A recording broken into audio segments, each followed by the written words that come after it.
A little backstory is needed, so please bear with me. Growing up, I, 27F, had a childhood friend, Angie, 27F, who was as close as a real sister. We spent entire weekends at each other's places, celebrated family events, etc., from age 6 until 18. I even lived at her place in 2nd grade while my parents went through a nasty divorce. I learned to speak some Russian, as she is Russian, and she learned to speak some Spanish. Needless to say, her older brother and little sister were like family to me. During our teenage years, she had 2 male best friends, one of whom she started dating, and another one, Nico, now 29M, who was also Russian, whom I started dating at 17. Growing up, I had issues with a heart condition. I won't bore you with the details, but I had to take a lot of meds. I started getting healthier from age 16. I didn't have to take them daily, only when my heart rate became irregular, at which point I had to take them immediately, as it would become extremely painful, my heart would cramp, and I would start to hyperventilate. All my friends knew this, Nico included, and knew that I would black out if my meds were taken with alcohol.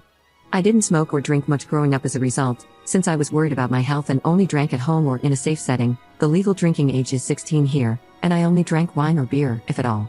I had my first time with Nico at 17, and when my parents stayed at a retreat 2 weeks later, he came over for a date night.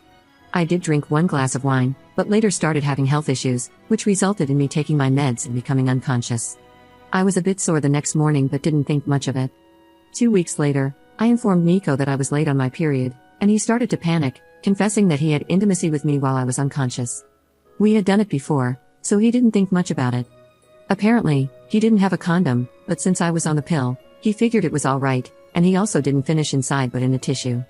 I felt violated and disgusted with myself. I didn't know how to describe this and only told Angie about it. I was an utter mess for a few years and wasn't able to have intimacy again until 2 years later. I didn't remember any of it, but I was too ashamed to go to my mom or anyone else. I didn't think of it as great back then. I was too young to really understand what and how I was violated, and Angie told me it's alright, saying I should break up if I feel bad about it, but we were in a relationship and did have intimacy before. I broke up with him the following day, and apparently he cried about his broken heart to her. As Nico and Angie were close and spent a lot of time together, they started dating a few months later, and I had to see him every time I visited her. I told her I wasn't able to see him, but she didn't understand where I was coming from. The contact stopped, and we haven't texted or seen each other in years.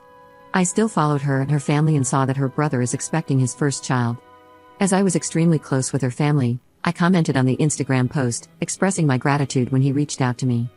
I missed his wedding, but he asked if I would be interested in joining the baby shower since it's been years and we were extremely close before. He told me I was like a third little sister. I just asked if Nico would be attending as well, since Angie and he had been dating for 9 years now, and he said yes. I didn't elaborate much, but I just expressed that I'd send a small present if he could give me his current address, but I wouldn't be attending. He kept pestering me about what exactly happened all those years ago and why I'm no longer in their lives. Angie told her family I wasn't able to see her with an ex of mine, but her brother thought there was more to it. So, I told him the truth about what happened back then. While I didn't know it at 17, I now know that it was grape, and I named it as such. I didn't receive any message back from him, but a few days later, Angie reached out to me, curious. Nico had planned to propose during the baby shower, but Angie's brother is now against it, having learned why I stopped contact. She loves Nico and will stay with him, but by doing so, her brother said she is no longer a part of his life, as he doesn't want his little baby girl in the same family as a rapist. Since then, I've been receiving messages from old high school acquaintances, telling me I should have ignored it and not told anyone.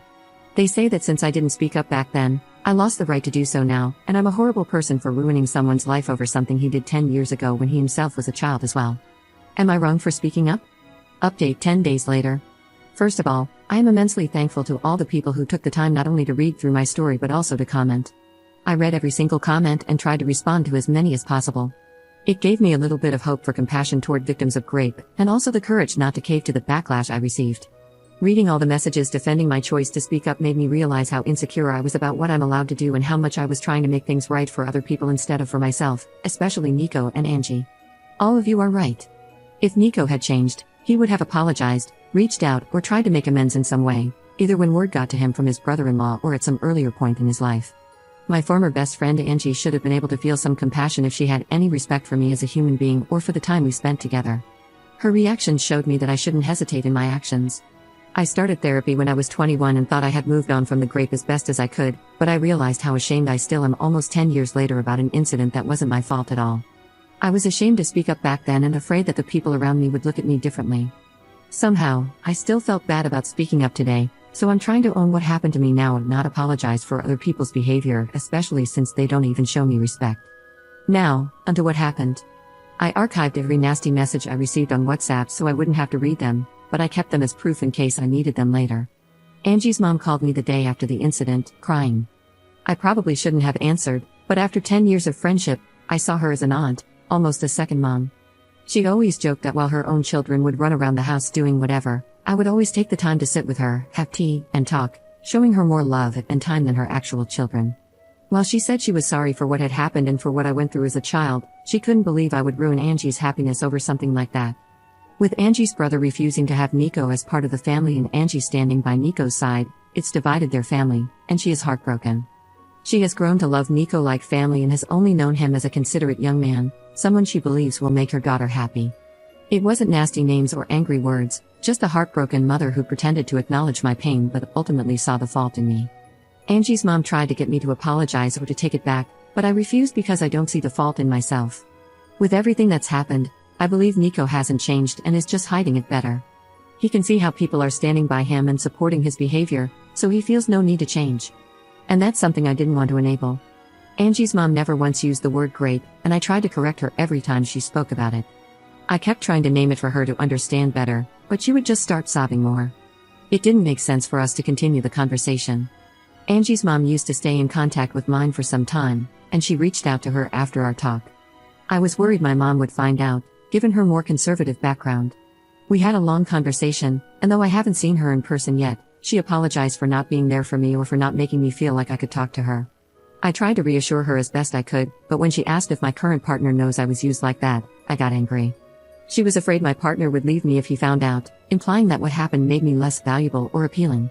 When she asked me to keep it a secret from our family abroad and back home, I hung up. She acted exactly the way I was afraid she would, as if it's something shameful. This was especially difficult because I'm trying my best to move away from the feeling of shame. She has since apologized, but it's clear that her view of me has changed. I'm not sure yet how to deal with that, but it's something to worry about in the coming weeks. As some of you suggested, I wrote to Angie's brother, Sven, again and apologized for the mess. I also said I'm glad it's out in the open and that I'm proud of him for defending his family. I asked if his old email is still working, as I plan to send a gift card. He didn't respond, but I got a message from his wife 2 days ago. She thanked me for speaking up and informing them about Nico. Apparently, there had been a few moments that made her uncomfortable, like some jokes Nico made, and in retrospect, she now understands why. Sven informed her as soon as he got my initial message, and since then, they have both seen Angie but not Nico. She refuses to be in the same room or house as him, and the same goes for their unborn daughter. Sven and Angie's mom have visited their place multiple times, begging them to forgive Nico. Sven has caved a little. Angie and Nico will get married, and Sven will attend, but his wife will not. Nico is allowed in the family but will have no contact with Sven's wife or daughter. These restrictions do not apply to Angie. Sven has been suffering, trying to ease his mother's worries, and isn't able to take a stand to cut them out completely. The compromise he made was without his wife's approval, and she told me she's doing her best to cut them out of their lives indefinitely. She also mentioned wanting to move closer to her family and feels this might be the perfect opportunity, though she's unsure if she can follow through. She told me how terribly sorry she is for all the issues that have come my way and admitted it has been a lot for them to handle on their side as well. Sven knows it's not my fault, but he doesn't want contact. It's difficult for him to talk to or see my name because, even though he knows I'm not to blame, he still sees me as the bearer of bad news and the beginning of all this drama. His wife has told me several times that neither of them believes I'm the bad guy, they're just exhausted by everything, and it's been extremely hard on them. That's all that has happened so far. I'm frustrated with how everything turned out. It feels like Nico will just continue with his life without being remorseful. I didn't want him to suffer, but some part of me hoped for at least an apology for all the suffering I went through afterward. Now, I'm dealing with my mother's changed and shameful view of me, and even though I'm glad the truth is out, it's incredibly hard to stand by my choices. My partner and my best friends have been my rock throughout this ordeal. My best friend, in particular, has been enraged on my behalf, and I'm extremely grateful to have both of them by my side. Right now, I'm just emotionally drained, but I'm sure things will get better in a few weeks. Second update 3 months later. My first post was 3 months ago, and this one will be my last update for now. It is not a good one, but I sincerely wish to leave it all behind me, which includes distancing myself from this Reddit account. These posts helped me let go of my anger, similar to a journal, and I am grateful for all the people who were enraged with me. I hope to open it again someday with a final happy update, but for now, Every little pop-up is a reminder of the anxiety I am still dealing with, and I do not have the energy to deal with this topic outside of my therapy anymore. I work in a very specialized field. To get the proper qualifications, it takes on average 6 to 8 years, bachelor's, master's, and then the state bar to be allowed to practice. While it is not very competitive, not a lot of people choose this profession, and it is highly sought after. My current company paid for my master's and my extensive course as preparation for the bar exam, and I have been doing well there. My HR department called me 2 months ago. Apparently, they had been getting a lot of outside calls from Angie's mother and other relatives, claiming I am involved in a #MeToo scandal and am a liability for the company because I don't have issues ruining the lives of men. How they could imagine this would change anything, I do not understand. I work for a global company. They have known me for years, I have never had any issues prior, and quite frankly, they do not care. However, they became frustrated with the number of calls and apparently even reached out to the police, and the calls have stopped since. Nonetheless, they reached out to me to check on my mental well-being, offering to give me paid leave until it settles a little bit, and offering company paid therapy. Therapy is covered by my country's health insurance, but it is tricky to get one without a waiting period. However, I already had my old therapist on retainer and started going right after the incident. They made it clear that they invested a good amount of money in me and do not wish to lose me. I was ashamed that this part of my private life slipped into my professional one. It started to influence the career I worked hard for years to build, and while my company assured me that it would not affect the workload and clients I'm getting, word got around, and it was clear to my colleagues that I am going through something nasty and that the company does not want to deal with it. All this stress and anxiety led me to hyperfocus on my work. I took on whatever I could, paranoid that another call would come and, for whatever reason, the company would move me to a dead-end department where my career would basically be over. At the same time, I started looking into different companies that would be able to buy me out, as I am tied to my current company for 5 years after graduation. 3 more years are left, and I got a management position at a rival company with a huge salary jump. I couldn't feel happy about it, I was just relieved I wouldn't get the pity looks from my colleagues anymore. I went to the police with all the hateful messages and the HR protocol with the call history and got a restraining order against Angie's mom. Should she contact my new company again, I have a public LinkedIn, it is needed for my job. At least I have some sort of proof that her words hold no meaning. I was asked if I wanted to pursue the grape case but decided against it. It would open the whole ordeal again.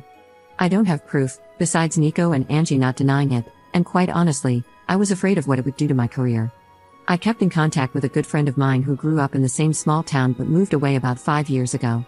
We share a Nintendo Switch online family account, so we tend to be in contact at least once a year for a short phone call when she sends me the money for the subscription.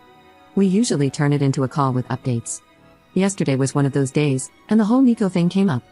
While she didn't hear it directly, her mom is still living in the small town and reached out to her, asking if I'm alright. She expressed her disapproval about how everything came to be. She was close with Angie back in the day and remembered how close we were and how often we spent time together, like sisters. She updated me that, 2 months ago, Sven's baby girl was born. While neither Nico nor Angie were seen in any of the pictures or stories with the baby, a month ago, Angie and Nico had an engagement party. Both Sven, the baby, and his wife participated and are in the family pictures. I remember how enraged Sven's wife was and how she told me she felt uncomfortable with Sven. Now it is all forgotten and forgiven. Nico's parents own a few houses and gifted Angie and Nico a house close to their home, and Sven and his wife apparently bought a house on the same street. It is as if nothing happened at all. Listening to my friend telling me the updates, I'm honestly not sure if I should have asked her not to tell me anything. I just feel empty and betrayed. Not by Angie, she made her choice. Not by Sven, he is her brother, and at the end of the day, when he asked me what happened and then didn't have the decency to answer me because he saw me as the one who ruined his family, it was clear that the truth didn't matter. Not by Sven's wife, who has a baby girl, an innocent daughter whom she should protect as a mother, even though she told me she would do her best to keep her daughter away from Nico, but just by life. I fought to put it all behind me, only to have this old wound ripped open again 3 months ago when Sven kept plastering me. I got hate messages, but knowing that maybe someone would be hesitant towards Nico when he showed strange behavior made me feel like maybe I did something right. Maybe by speaking up, I helped the girl avoid being raped. My own mother was ashamed of what happened to me and told me to keep it quiet so my family abroad wouldn't hear about it. Just for it all to be fine again for Nico. After everything that happened these last 3 months, I truly understand why victims of rape choose not to speak up.